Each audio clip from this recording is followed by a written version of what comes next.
జనవరి 22, 2024న మన భారత ప్రధానమంత్రి మోడీ గారు రామ మందిర ప్రాణప్రతిష్ఠ చేస్తున్నారు అని ఒక వీడియో చేశాను. ఆ వీడియోకి ఒక కామెంట్ అయితే వచ్చింది. ఏంటి అంటే భార్యలేని నరేంద్ర మోడీ ప్రాణప్రతిష్ఠ చేయడం మంచిది కాదు అని వీడియో కింద కామెంట్ చేశారు. అప్పుడు అవును, మోడీ గారు బ్రహ్మచారినా లేకపోతే ఆయనకు పెళ్ళి అయిందా అని నేను సెర్చ్ చేశాను. అప్పుడు తెలిసింది ఏంటి అంటే నరేంద్ర మోడీ గారికి పెళ్ళి అయ్యింది. ఆమె పేరు జసోదాబెన్ చిమన్లాల్ మోడీ. ఈమె పేదరిక కుటుంబంలో జన్మించింది. అయితే వీరికి నరేంద్ర మోడీ కుటుంబానికి మధ్య దగ్గర సంబంధాలు ఉండేవి. వీరిద్దరికి పెళ్ళి ఎలా అయింది అంటే నరేంద్ర మోడీ గారి ఇంటి ఆచారం ప్రకారం 3 సంవత్సరాల వయసు నుండి 5 సంవత్సరాల వయసులో నిశ్చితార్థం, 15 నుంచి 16 ఏళ్ల వయసులో వచ్చేటప్పటికి వివాహం, 18 నుంచి 25 లోపే కాపురం. ఈ విధంగా మోడీ గారికి జసోదాబెన్ గారిని ఇచ్చి పెళ్లి చేస్తారు. మోడీ గారు ఆయన 10th క్లాస్ పూర్తి చేశాక తన 16 సంవత్సరాల వయసులో జసోదాబెన్ గారిని 14 సంవత్సరాల వయసు ఉన్నప్పుడు హిందూ సాంప్రదాయంగా పెళ్లి చేశారు. నిజానికి మోడీ గారికి ఈ పెళ్లి ఇష్టం లేదు. పెళ్లి గిల్లి వద్దు అనేవాడు మోడీ గారు. అయితే వాళ్ళ అమ్మ హేరాబెన్ గారు మీకు చిన్నప్పుడే నిశ్చితార్థం అయిపోయింది, పెళ్లి చేసుకోవాల్సింది అనడంతో నచ్చకపోయినా వెళ్ళి పెళ్లి చేసుకున్నాడు.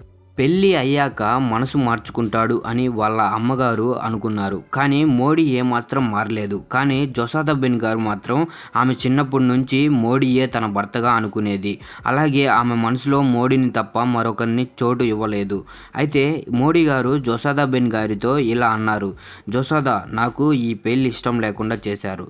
నేను దేశమంతా పర్యటించాల్సి ఉంది. నేను భర్తగా నీకు న్యాయం చేయలేను అని దయచేసి నన్ను అర్థం చేసుకో అని అన్నాడు. నీవు ఇంకా చిన్న పిల్లవి, నీకు సంసార జీవితం అంటే ఏమిటో తెలియదు. కాబట్టి నీవు నీ కన్నవారి ఇంటికి వెళ్ళిపోయి నీవు నీ చదువును కొనసాగించు, ఏదైనా ఉద్యోగం సంపాదించు, మరొకరిని వివాహం చేసుకో అని అన్నాడు మోడీ గారు. చదువుకు కావాల్సిన ఏర్పాట్లు చేస్తాను అన్నాడు. అయితే మోడీ గారి అమ్మగారికి హేరాబెన్ గారికి ఈ విషయం తెలిసింది. ఒప్పుకోలేదు. చదువుకోవాలి అంటే ఈమె ఇక్కడ చదువుకుంటుంది, నువ్వు ఎందుకు ఆమెను పొమ్మంటున్నావు, తను నీ భార్య, ఇంకొకరిని వివాహం చేసుకోమనడానికి నీకు ఏమాత్రం హక్కు లేదు అంది. కానీ మోడీ గారు 1968 నాటికి ఆర్ఎస్ఎస్లో చేరి తన జీవితాన్ని దేశానికి అంకితం చేయాలి అని దృఢంగా నిర్ణయించుకున్నాడు. కానీ వాళ్ళ అమ్మగారు మోడీకి చివాట్లు పెట్టి కాపురం చేయమన్నారు. కానీ మోడీ గారు అందుకు ఒప్పుకోలేదు. సంసార జీవితంలో పడితే నేను అనుకున్నది ఏవి చేయలేను అని వాళ్ళ అమ్మకి చెప్పి భార్యకు చదువు ఒకటే మార్గం అని, చదువు మాత్రమే నీకు సాయం చేయగలదు అని వెళ్ళిపోయాడు. ఆ తరువాత సీఎంగా, ప్రధానిగా ఆయన జర్నీ మనందరికీ తెలుసు. ఈ విధంగా ప్రధాని మోడీ గారు దాంపత్య జీవితం అనేది జరిగింది. ఇప్పుడు చెప్పండి, మోడీ గారు మన దేశం కోసం తన సుఖ సంతోషాలను వదులుకొని ఇప్పుడు ఆయన మన దేశాన్ని 5వ ఎకనామిక్ దేశంగా మార్చాడు. మన దేశం కోసం తన సంతోషాలను వదులుకున్న ఈయన కంటే ఎవరు ఉండరు. సో రాముడు ప్రాణప్రతిష్ఠ చేయడానికి సరైన వ్యక్తిగా నేను భావిస్తున్నాను. మరి మీరు ఏమంటారు?